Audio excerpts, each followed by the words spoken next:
For generations, Australian agriculture has been central to Australia's prosperity. It's our vision that it remains this way into the future. We know that the smartest and most innovative farmers are the ones that are actively engaged in business planning, using professional services to complement their operations at the right time. We are here to share the stories of some of the farmers that have used these services, and we will uncover the different ways farmers are building better businesses. Hello and welcome to the Department of Primary Industries Smart Farm Business webinar series. My name is Gillian Kilby and we are coming to you live from the DPI Research and Technology Facility. It's the GATE, which stands for the Global AgTech Ecosystem. We've been working with the Exchange, Humans of Agriculture and the Farms of the Future program to bring you today's webinar. We'd like to acknowledge the traditional owners of the land on which we meet, the Wiradjuri people, and pay our respect to elders past, present and emerging. We extend that respect to any Indigenous people joining us online today. We encourage you to use the chat function today, and if you'd like to kick us off by adding the land on which you join us from to that chat, that would be appreciated. Today we're going to be discussing the future of technology in agriculture, and we are joined by Tom Flanagan, who is the Development Officer at the DPI Farms of the Future program. Welcome, Tom. Thanks for having me, Jill. It's so wonderful to be here in your facility talking about ag tech, but it's been a big journey for you to get here. Tell me about your career to become an officer within DPI. Sure. Well, it's been a bit of a long and winding road. I originally started with a psychology degree. After a couple of years of doing psych, I realised it wasn't for me. Incredible. So moved on to do environmental science at UQ, and then went from conservation into agriculture. So after university, I did a research agronomy position living out in Narrabri. Oh, incredible. We were doing one of our webinars in Narrabri a couple of weeks ago with the local land services. Brilliant part of the world. Loved it out there. But the opportunity at Northern Rivers at Wollongbar came up. So I moved over to the DPI then. Fantastic. And tell me about the position you hold right now. So Farms of the Future program, it's a program based on ag tech. I'm a development officer within that program. So I'm largely responsible for doing extension activities. Yep. Things like we are setting up and establishing a demonstration hub in the Northern Rivers for ag tech, undertaking a training program there, facilitating that training program, liaising with producers and growers in the region to support them on their ag tech journeys, and doing events like these. Yeah. So an extension officer, for those listening, is someone who works very closely with customers. Who are your customers? Who are your customers? Primary producers. Yep. Yeah. So at the end of the day, we're there to serve and cater to primary producers within our region and across New South Wales, providing support and information and advice when required. I bet working with farmers might require that psychology degree after all. Oh, look, I think it goes both ways a little bit, to be honest. It definitely does come in handy, but what a great group of people to work with. Yeah. I absolutely love my job. So, yeah. Absolutely. So we're going to talk about the future of ag tech in agriculture. Mm-hmm. At the most basic level, what is ag tech? Look, at the most basic level, it's the implementation of a technology on farm to either improve productivity or sustainability. More specifically within my role, we look more at digital technologies. So anything from weather stations, soil moisture probes, through to connectivity solutions on farm. Have you got an example, like a recent favourite farmer who maybe an early adopter of an ag tech solution? Yeah, absolutely. So there's a macadamia grower in our region who came through the Farms of the Future program. I worked with him quite closely on setting up a fairly comprehensive ag tech solution. He has multiple properties a few kilometres from each other, and he's been able to establish a connectivity network that connects those separate farms, and then has employed water management and soil moisture monitoring devices and management devices to help manage and optimize irrigation across those farms. So really, first time into ag tech has come charging in, has developed and is starting to implement a really comprehensive kind of ag tech plan. So he's early days, but it's going to be an incredible project. So we'll follow him on his journey. Yeah. Later in the webinar, I want to hear about the steps one goes through to go and implement a really complex system. Yeah. Because I can imagine there's a lot of cost involved. I can imagine there's a lot of research involved. And is that all ag tech? Is all ag tech expensive and complex? Absolutely not. No. There's a wide range of tech solutions that are available to people. And it comes down to what your needs are and what your priorities are. So there's no reason to spend a bucket load of money on a solution. You can start small and cheaply and build from there. And you're at the forefront of ag tech in Australia. What trends are you seeing? So look, the proliferation of ag tech in Australia has been impressive over recent years. You only have to look at the peak body Oz Agritech and the number of members they have as a part of that organisation to just get an idea of the ecosystem that exists in Australia. It's an incredibly exciting space. Adoption by primary producers is also increasing rapidly. I think the realization that digital agriculture is a way of the future is growing amongst our primary producers. So it's an incredibly exciting space to be in. I would say probably water management is one of the most interesting areas. It's relevant to a lot of different enterprises, and therefore there's been a lot of tech advancement in this space and a lot of adoption by primary producers. Is water management popular because we are heading into very dry times, we've come out of very dry times, or is it more about a younger generation wanting to be more sustainable, or is water really expensive? Can you pinpoint why we're moving to water technology first? I think it's a little bit of all of those things. Yeah, so obviously with climate variability, water is a key natural resource for almost all agricultural enterprises. The ability to monitor and manage your water more effectively and efficiently is vital to the operation of most farms. So not only does it increase climate resilience and efficiencies and hopefully productivity, but having the tech there then does, build skills for new generations coming into agriculture, and therefore it offers a new kind of pathway for people going into ag to develop new skills, new knowledge that can be applicable broadly across farming enterprises. Tom, you mentioned before we jumped on the webinar about a family that are going through succession planning, but they're also tying ag tech into that succession story. I think as we plan for the next generation, it'd be really nice to hear that story again. Yeah, okay, sure. So we have some producers who came through the program. They have been operating this enterprise for generations. As a part of their succession planning, their kind of idea was to set the farm up with ag tech to future-proof the enterprise and also to entice their son, who's a primary teacher, back onto the farm to hopefully take the reins once they're ready to pass it on. By having ag tech on farm, communication about the farm kind of processes and procedures and operations is a much easier process. You have years of data you can discuss and visualize and share. And so by having ag tech on farm, not only might you be able to entice the younger generation back, but then handing over the operations becomes an easier process as well. There's more data, there's more understanding. Exactly. And a better operation or productivity story to tell that next generation and entice them to come home. Absolutely correct, yeah. Fantastic. In one of our previous webinars, we met with the Rural Financial Counselling Service, and they support any farmers that are at risk.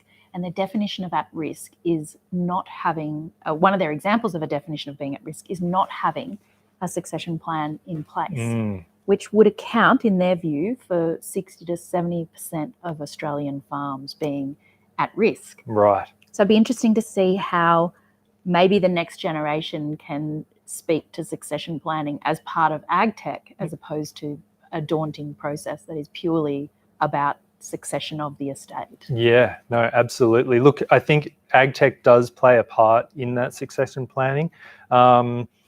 Like we were talking about, it makes the transition from original owner or operator to the next generation or the new owner operator that much easier. But yeah, We'd certainly encourage your ag community to check out that resource, the Rural Financial Counselling Service, and it's an incredible webinar with plenty of support for those farmers.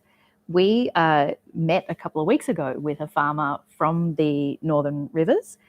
He's a macadamia farmer, and I think we'll jump to that case study and have a look. Andrew Leslie is a macadamia farmer from the Northern Rivers. He went to great lengths to ensure his business plan and pain points were known before going down the path of ag tech. I'm going to take you to that case study and we'll come back and discuss the insights. My name's Andrew Leslie. We're located at Alstonville in far northern New South Wales. We're about 15k inland from Ballina and about 100k south of the Queensland border. Mainly macadamia farmers here. So we are on a 50-acre farm. I've got about 6 acres of in-ground landscape, which I sell to the landscape industry. And then my wife has a value-add skincare range using the macadamia oil. It's the ultimate sustainable business. We use everything off the tree. The nuts come off the tree in a husk. We take the husk off. We retain that on farm as compost. We send the nut in shell to the factory for processing. They take this shell off and then they use that as a renewable energy for their boilers to dry the product down, and then the kernel is ultimately eaten by us. So we use everything. The Farm Business Resilience Program that was run through DPI, every business needs to do something like that. It makes you set the SMART goals. They're specific, measurable, achievable, realistically and timely, and under those you have actions. We've got a business plan and we've got SMART goals and we've got an action plan of what we're doing now and where we want to get to. And as part of that improvement is the ag tech part. So we want to use the ag tech to our advantage to make more informed decision making rather than emotional ones, and to increase our efficiencies. And whether it increases our profitability or just makes life easier is my end game in that whole process. So that's where ag tech comes in. In our business plan, part of that, we've got a SWOT analysis, so strengths and weaknesses and opportunities. And 3 weaknesses of it identified on this farm are water management, connectivity, and water application. If I can apply that water better to plants that I'm growing, I can get a return quicker. I use a handheld anemometer, which I connect to my phone, so I can record all my weather data when I spray. That's a new harvester, and there's some new tech on that, so we can tilt the sweeper angles so it's softer on the ground and it's a lot quicker to operate. The anemometer I use is very small investment, but the efficiency I've gained, like, it was a no-brainer. I'm getting some irrigation installed and I'm getting soil moisture probes, so I'm going to better use my water that I've got on farm. Ag tech's all about accuracy, precision, data collection, and all those things lead to efficiencies. I'm a member of the Australian Macadamia Society, so they send out newsletters, and on that they provide lists of what grants are available, what courses are being run, who's offering them. That's a really good source of information. The processing plant we send our nuts to, they're a really good source of information because they provide you with what's happening, and they often showcase practical examples and technology on what's on offer. Plus, I talk to a lot of growers as well, so when you talk to people, it's amazing what new innovative ideas you can hear off different growers. I found out about the course through the Australian Macadamia Society newsletter, joined up, and I'm so glad I did. I found it quite challenging trying to pick ag tech devices that would be suitable for me, so then I went out and on my own engaged an IT consultant and an irrigation consultant just to hone what I really needed, and that brought a lot of clarity. And then the DPI gentleman then helped me through finalising what I needed, I'd say firstly look at your business plan, work out what your operations are, what your SMART goals are, and then what your actions are from getting from where you are now to where you want to be. You can then focus on what you need to do to get from here to there, and from that you'll make more informed decisions rather than emotional decisions. If it doesn't improve your profitability, it'll certainly make your life a lot easier than what it is now. What an incredible case study to head up and view Andrew Leslie's farming operation and hear about the early adoption of AgTech.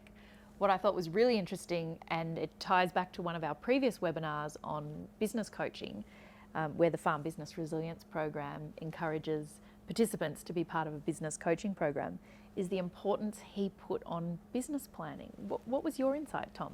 Yeah, no, look, absolutely. And what a great program that was as well. So Andrew, through going through that process, had the ability to do a deep dive into his business, evaluate all aspects of his business, and look at and identify the strengths and weaknesses that exist. And I think AgTech is instrumental as a part of farm business planning. It really does form a key component of that planning process. So in Andrew's instance, he was able to identify that water management and irrigation management were important parts of his enterprise. AgTech has solutions that can address those weaknesses that he's identified. And so, you know, Andrew, with his coaching and having gone through the Farms of the Future training program, was in a really strong position to consider not only his business currently and into the future, but then develop an AgTech plan that both met his current needs and future needs. I could see how in a SWOT assessment, looking at the weaknesses and the threats to a business would be a good place to start to find those pain points that we talked about. Definitely, yeah, definitely. And look, in our training program, we don't do the SWOT analysis. So we get people to identify their pain points, but we don't really get them to identify the threats. And therefore, it just shows the complementarity between these two programs, just enriching further, you know, your knowledge, your understanding, your skills, to be able to develop plans for your business and for your farm that, you know, meet current needs and future needs.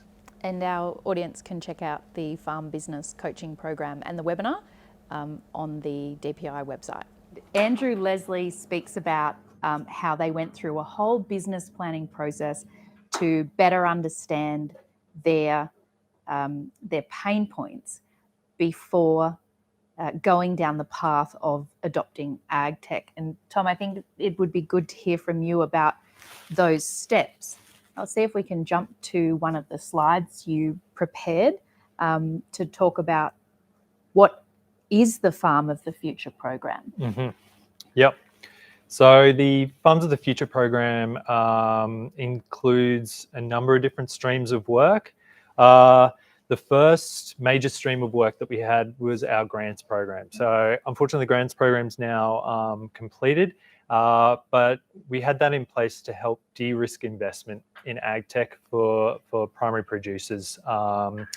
So incredibly successful, that element of the program, which is now complete, but it was only one of the pillars. The next was our AgTech catalogue. So we recognised that the research required to determine what AgTech and connectivity solutions you need on farm can be complex and time consuming. We'll never know where to start. You know, you Google search for water sensors and you can have all number of products come up with no ability to rate them, I'm guessing. No, absolutely. Yeah, it can be a very difficult process. So we've tried to streamline that with our program partners, who are approved program partners, AgTech suppliers. So you vet them. You look through and say, yep, does it have to be Australian made or can it be an international product? It can be an international product. But they do have to go through a process and meet certain criteria for inclusion in the program, including time in the industry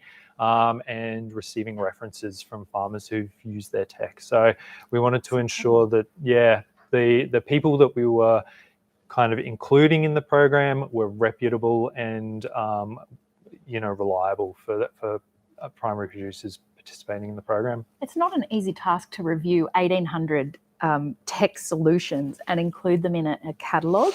I really think the role of government is stability and providing a platform for independent business to do their best work. And I really have a lot of respect for your team for going out and providing that review.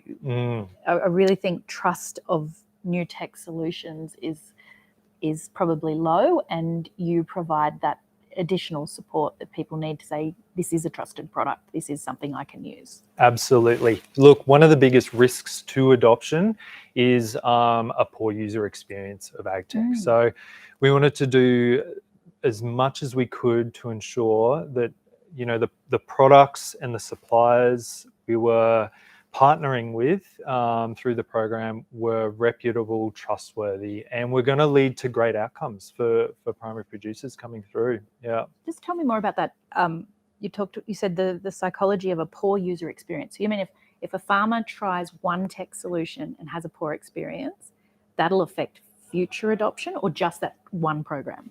No, it'll affect future adoption. Oh, wow. Yeah. So tried it once, didn't work for me. Won't work for me again. Wow. Yeah. So that it is a barrier to further adoption, one that we recognise, and one that through the program we've done everything we can to try and minimise or prevent. Yeah. Incredible. You've also got demonstration hubs. Yeah. So we're actually establishing demonstration hubs on New South Wales DPI research stations across the state.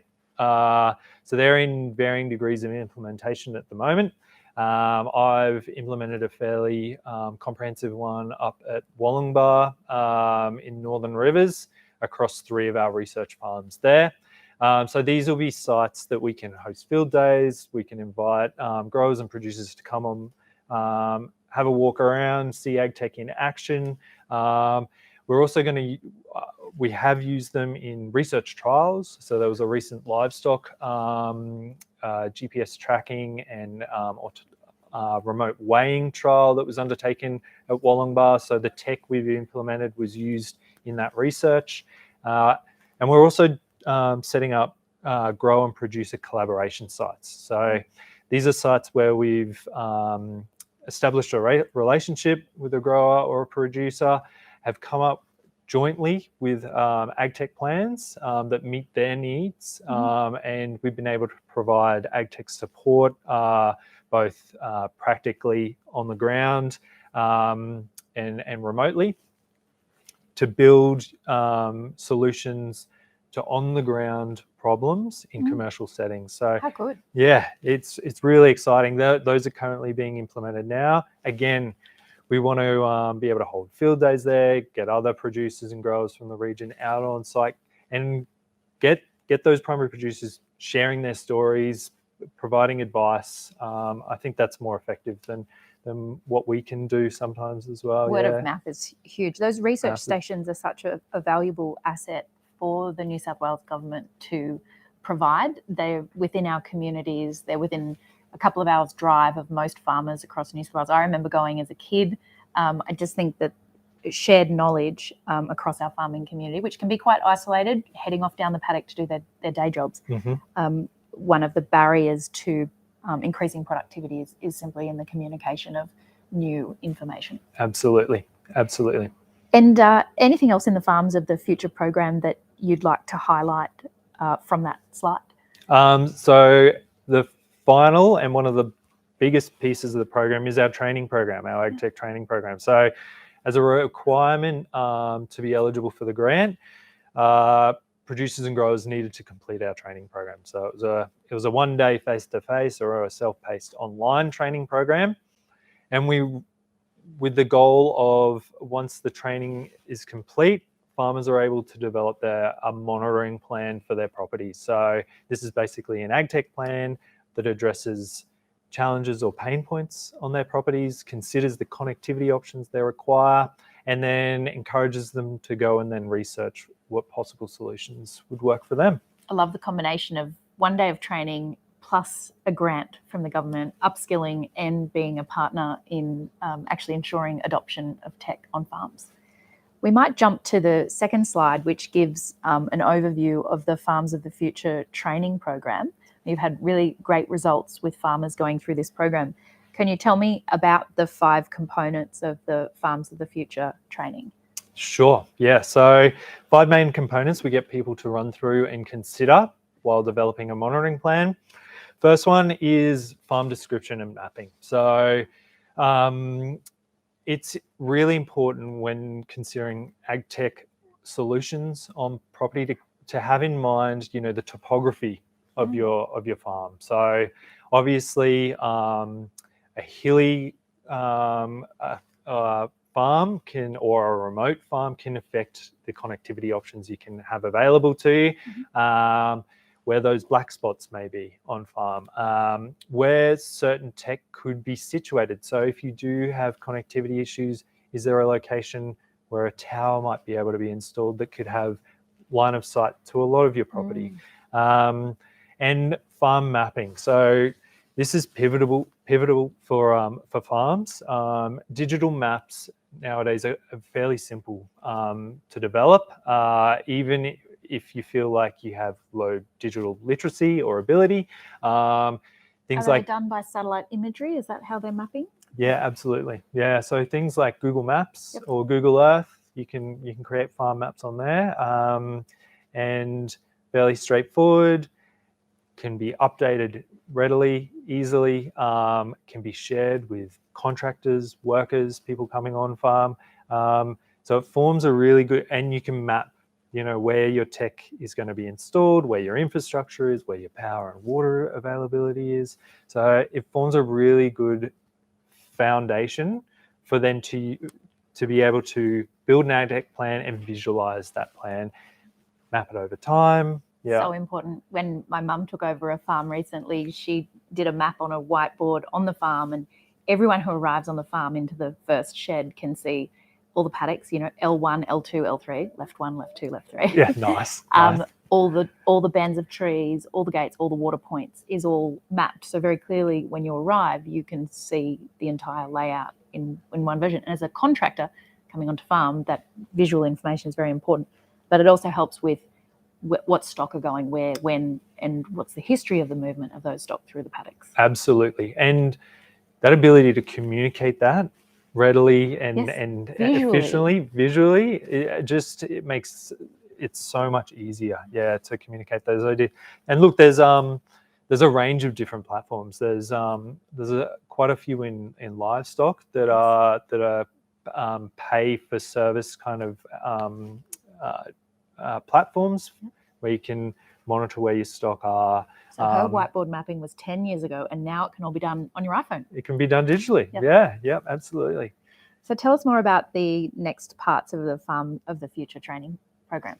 Yeah, so I alluded to it a little bit before, but the next part is connectivity. Connectivity is fundamental to the operation of ag tech. Without connectivity, your ag tech devices won't function. So it really informs what types of devices you can purchase, or can inform whether or not you need to invest more in establishing a connectivity network or connectivity access across the farm. So being aware of what your opportunities are and limitations are in regards to connectivity is vital before you go on to the selection of your specific devices. If someone's sitting there listening thinking, I have no reception on my farm anywhere, am I completely out? What would you say to them? Absolutely not. There is always a solution for anyone. Is it expensive?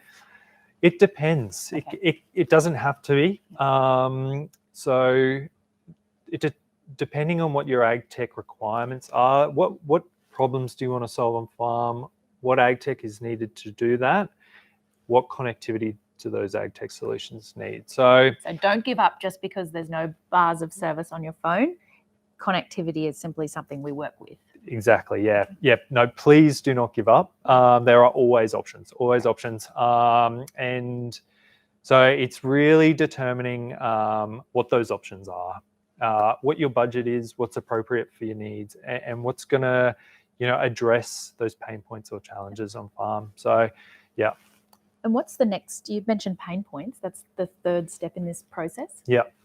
So pain points, we define pain points as challenges, on-farm challenges that you come across. They could be daily, it could be weekly, monthly. So what are some examples? Yeah, so I'm sure farmers could come up with a lot. I know my dad could. What are those pain points that you're seeing? Yeah, so look, going back to water management, checking water troughs, for example. If you have a large livestock enterprise and it takes an hour to go and check water troughs and you're doing that 3 or 4 times a week, that could be a pain point. So rather than having to check those pain points, drive around and check them, you may be able to implement some water monitoring devices that can do it for you remotely, drastically reducing the time and energy that goes into doing that task. So people haven't even started to look at ag tech solutions yet. They've done farm description and mapping. They've looked at connectivity. They've looked at pain points. The next step is data visualization, and we still haven't got to adoption of tech yet. No. So there's a lot in the research and the foregrounding for this. Yeah, I think it's very easy for people to dive straight in and purchase a device without actually considering the overall goal. What's your overall plan? What's the plan for the future?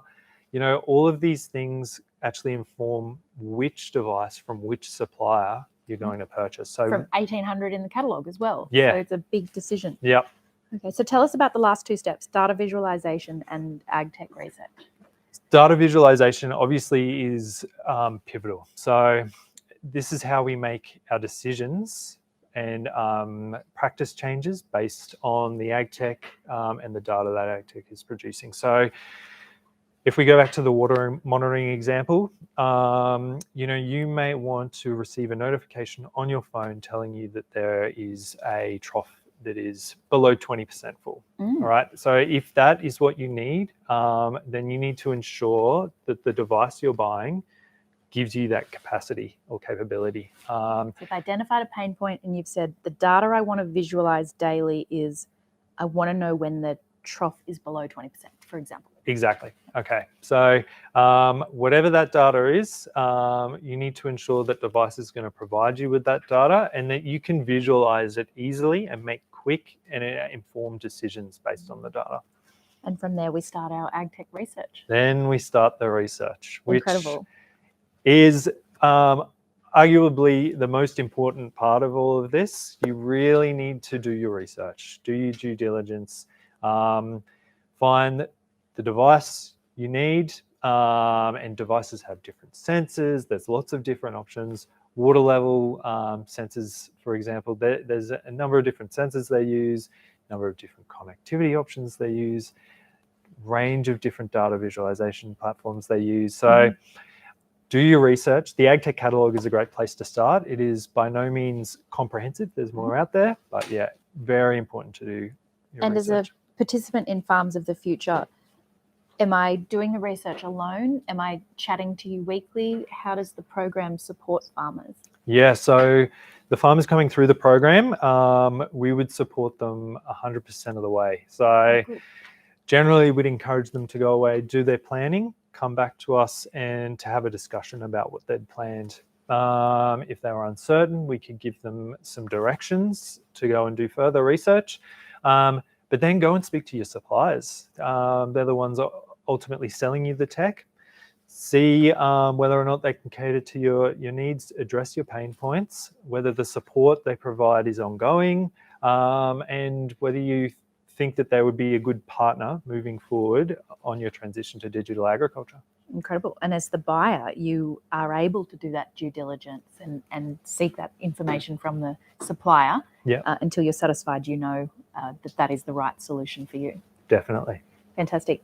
We're going to see if we can jump to another case study, and we might keep going with one more question and then jump to a case study. We've got a great case study from a berry farmer or berry grower up in Coffs Harbour. So the spectrum of available technology on the market is really broad. there's size, cost, industry, application. What are some examples of farmers who are early adopters that have come through your program? I'd love to hear an example of someone who's implemented a tech. What did they do, and what's the early results? Yeah. Okay. So there was a livestock producer that came through the program. Their initial concerns were around security of their livestock. Previously, they'd had stock theft occur on their properties. They had properties, fairly remote properties, like a few hours away from where home is. So initially, security was their primary concern. They'd implemented security cameras previously, only to find out those security cameras weren't able to give them the correct resolution, therefore they couldn't get the detail. They could see the theft, but no number plate. No number plate, no face. So the police couldn't do anything with that information. It's even worse is watching your stock. Implementing a solution, spending money that then doesn't actually, provide you with the outcome. Provide the solution. Yeah.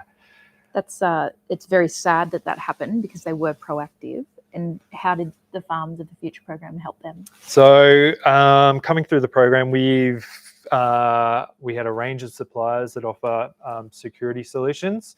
So I supported her in contacting these suppliers, ensured the security solutions they're now implementing are up to the bar they require. But the security was one part of a bigger plan of, GPS tracking of cattle, particularly on remote properties that they're not visiting often, remote weigh scales, and also data platforms. So an online platform that tracks movement of cattle from different paddocks. You can record the medical interventions that are given to different cattle and treatments at different times. So, a more comprehensive solution than they'd had before. And so they're just implementing that at the moment. How good. So they started with the security cameras and now they've moved into other, as they've gotten comfortable with their second first experience with with the tech. They've now moved on to other adoption of other technology. Have started to expand into other areas. So I probably shouldn't ask you, but have they caught anyone now that they've got the new cameras? No, thankfully there hasn't been any more kind of incidents. But now they're prepared if there is. Yes, fantastic. Why don't we jump to another case study? I mentioned that we headed up to Coffs Harbour a couple of weeks ago to visit Pavinder Lali from Coffs Harbour. Pavinder is a berry grower and he's taken on a huge adoption of technology at large scale to keep up with the size of his production. He's certainly an outlier and we're looking forward to hearing from Pavinder. We're on the north coast of New South Wales in the Coffs Harbour region on the outskirts of Crindy Beach. The types of crops that we grow here are blackberries, raspberries, blueberries and cucumbers. So I think it was a slow progression into technology. As we were going into different crops, we needed a reliability first with watering systems. The first watering system, it's a water system from out of Netherlands and it controls water by UV radiation. And then later we adopted a technology called grow scales. And the grow scales, what they do is measures the amount of water that's going into the pots. So as the plants transpire, the pots get lighter. If it's a very hot day and the plants are transpiring, it'll water more often. If it's an overcast, wet day, it won't transpire as much, so it won't water as much. On the graphs, as the plants are transpiring, things are getting lighter and lighter.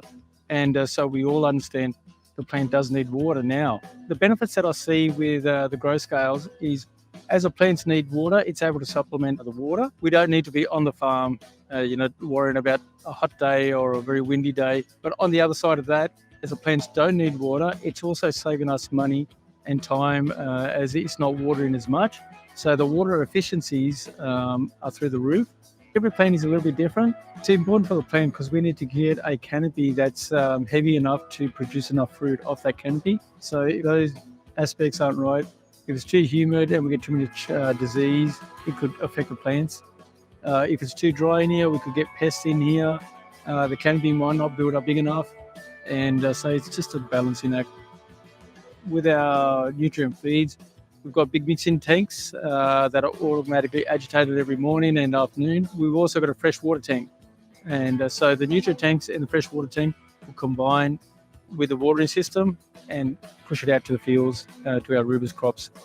There's a lot of government bodies out there, like local land services and DPI, that can help you out, funding, conserving water, everything. And there's a lot of that technology that's tied up into that already. There is opportunity out there. Another key factor is your local community, is your local farmers. You might not be able to research everything yourself, but that farmer might have seen something over here and that farmer might have seen something over there.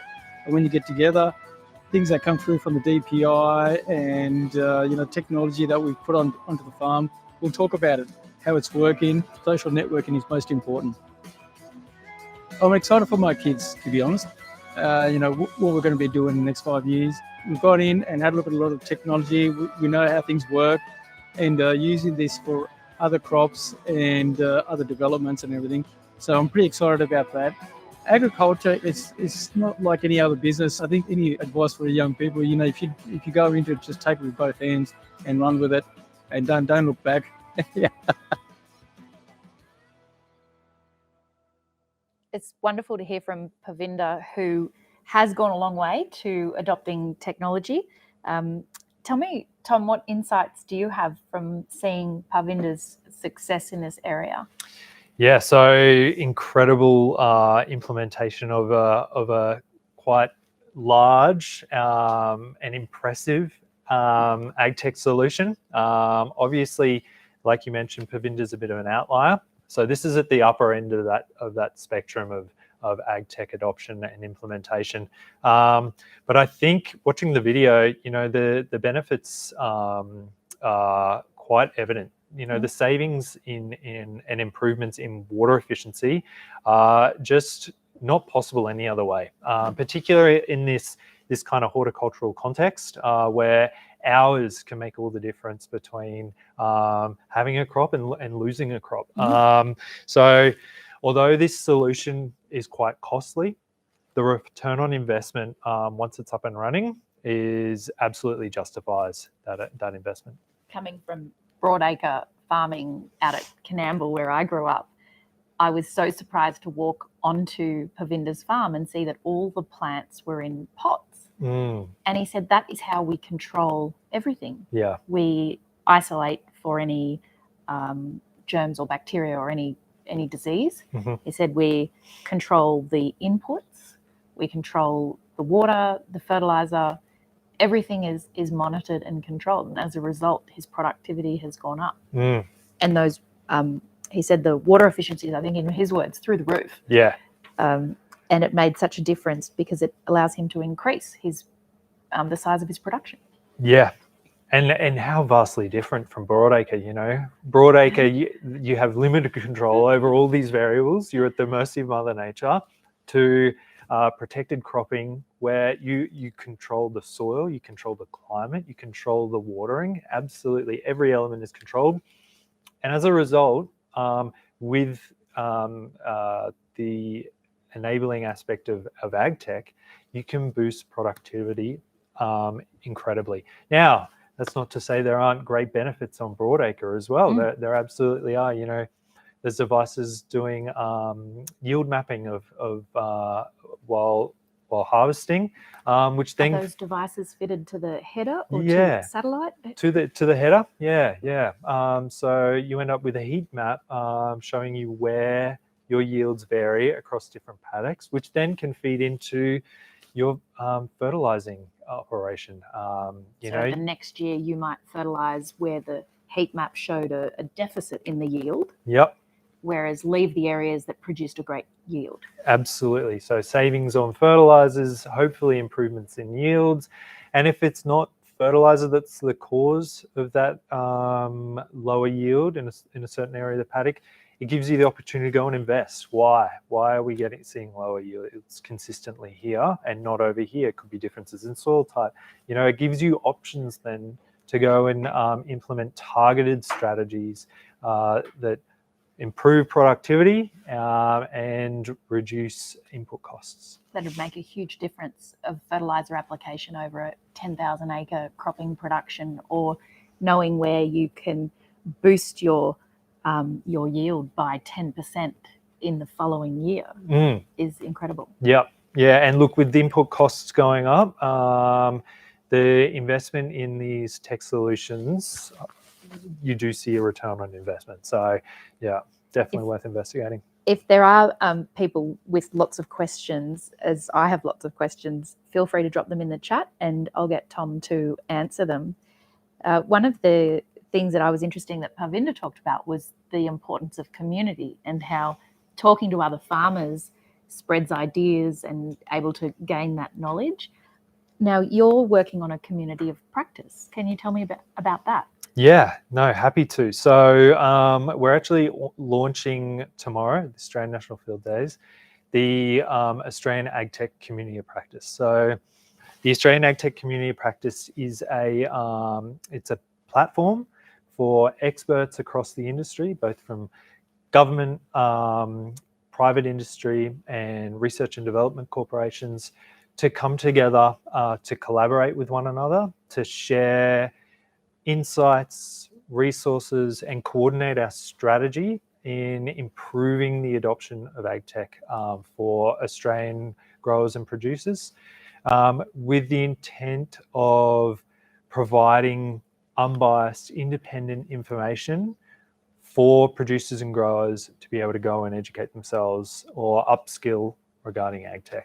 I love the ability to hear unbiased advice and pure research, a one-stop shop. If people are coming to the field days, where will they find you tomorrow? Yeah, so New South Wales DPI and the Farms of the Future program have set up AgTech Alley. So yeah, we've got a big tent. So come on down. I'll be there, as well as some of the other team. We have 20 of our AgTech program partners that'll be there as well. Incredible.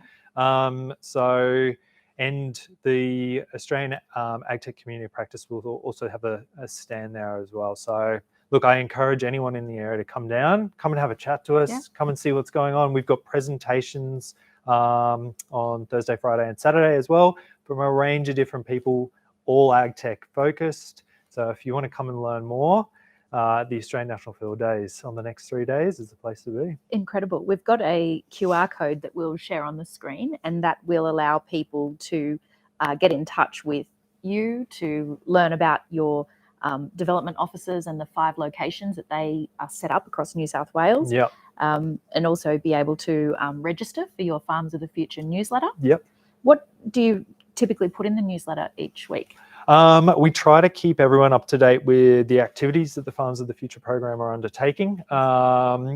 We're now that our grants program is over, we're moving more into an extension focused kind of portion of the program. So we'll be developing case studies. We'll be engaging with those farmers who's come through the program to try and get more of that data on what is the return on investment. How have these solutions worked in a livestock or a horticulture kind of context? So we want to create as much rich information for primary producers out there to be able to, when they're doing their research, go, this person has addressed the same pain point as I have, and they've gone about it this way, and this is the outcome. So we want to ensure that they have all the information so they can make the most effective and efficient decisions for their enterprises, hopefully without wasting any of their time. And I could imagine a lot of farmers would be also, if they were in the process of rolling out tech, happy to receive phone calls from other farmers in order to just really vet that tech before jumping in. Sure, we will definitely be encouraging that. So I've got a question here in from Millie. She said, thanks for sharing your expertise, Tom. I'd love to know what you feel is one of the most exciting bits of technology that will be a real game changer for ag. Oh, okay, that's a good one. Look, it's still early days, but autonomous or robotic kind of space in ag tech is really interesting. So I know my region, macadamia industry is quite large. There was a lot of interest in autonomous slashers, which aren't quite there yet. They're almost there. In the context of macadamias on our terrain. But that is an incredibly exciting space. We have some great companies in Australia that work in that space who have incredible products that are ready to implement on farm now. And it will only improve this area. Yeah. So I found that interesting. A question from Lyndall. What are some of the examples of how tech has influenced the success of farm businesses? Okay. So actual examples would include, look, irrigation is probably one of the easiest ones. And I think Pervinder's story really exemplifies that. So obviously water use efficiency and nutrient management are pivotal to those operations. You have the ability to control the amount of water plants are receiving and to deliver the correct amount of water at the correct time. Not only saving on water, but boosting productivity. So, I've got a cucumber grower, a hothouse grower in my region, similar to Pervinder, and the ability for them to monitor the climatic conditions within those hothouses to deliver the correct amount of water at the correct time changes their operation incredibly, reduces staff time and hours, and the stress on staff to be ensuring everything is working efficiently and working at maximum capacity. So those situations, I think I've seen the greatest kind of impact. Although every industry, has their own kind of. Do you talk a lot about the advantages of tech on the bottom line, the profit, in the Farms of the Future program? So at this stage, we haven't, simply because we haven't yet generated the data ourselves. So, we don't want to be giving advice that's misleading. The next stage of our program is going to be collecting a lot of that data. So we would like to be able to say, all right, this is your challenge. Yeah. These are the options, and this is the return on investment based on the trials that we've done. So this is the work we're going to start moving into now. It's a really important piece of the puzzle for growers and producers, and we want to be able to provide the most accurate information we can when we do that. We don't have it yet, but naturally we can assume that if you're reducing inputs, water, fertilizer, labour, and increasing productivity and outputs, the bottom line, whether that's financial bottom line or a sustainability bottom line, should be improving. Yeah. And look, you should be, it will vary. Everyone's situation is different. So that return on investment is going to vary. So it's not an incredibly difficult process to go through this. And we do have some resources on how to kind of go through that process yourself. The other thing I'd like to mention is the return on investment isn't always just financial. So peace of mind and reduction in stress is a huge part of the piece, and something that can't be a dollar value can't really be put on. So, the ability to go off farm with the knowledge that I can remotely monitor my water or my security. I know my stock is safe. Exactly. And not lying in bed at night wondering. Exactly. Yeah. That peace of mind is really important in farming, where there are so many parts we can't control. Yes. I'll ask just two more questions. On Andrew's case study on the macadamias, Andrew implemented a low tech solution, low cost, low tech weather solution that had a big impact on his business.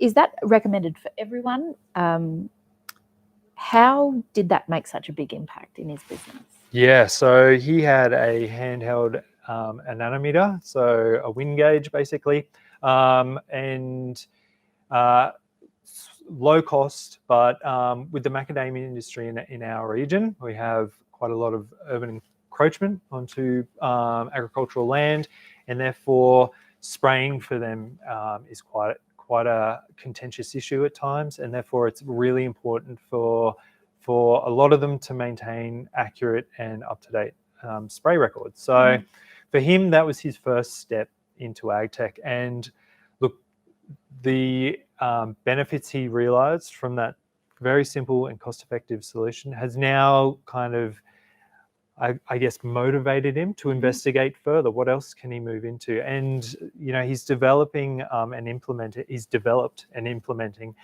a broader solution that helps with the irrigation on his farm, water management on his farm, as well as other aspects of his enterprise. So I would say to anyone thinking about going down this path, you don't have to start big.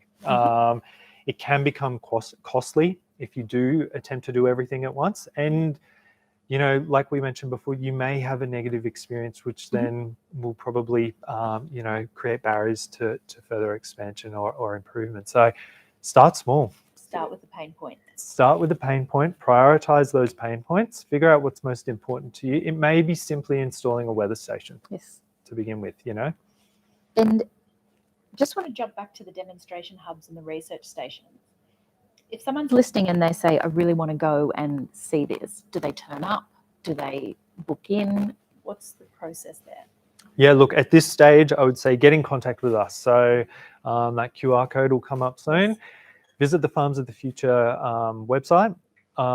Development officers' contact details are on that website. Give us a call, send us an email. We'll try and get you on as soon as we can. We'll be holding events in the future. But if we have the capacity, there may be the option to give people tours on farms. So look, reach out to us. We'll discuss it with you further. Incredible. The extension role of the Department of Primary Industries is really wonderful. And I think for farmers who can reach out to the Department of Primary Industries and meet someone like you, Tom, I'm sure the other 20 partner organisations that are coming to the field days and your equivalent development officers are equally as intelligent, as capable and as able to understand it and break it down into terms that we can easily understand. Definitely. I'm so grateful for your time today, Tom. It's been an incredible webinar to share what you know about agtech with the farming community to increase the number of early adopters we have in Australian agriculture. Thanks, Jill. Great speaking with you. Thank you, Tom. Today wraps up our final webinar in the 2023 Smart Farm Business webinar series. All of the recordings and the case studies are available to view online. Please keep your eye out on our social media channels for the Department of Primary Industry Network for further details on spotlighted programs, resources, programs that may assist you in running your business. Thank you.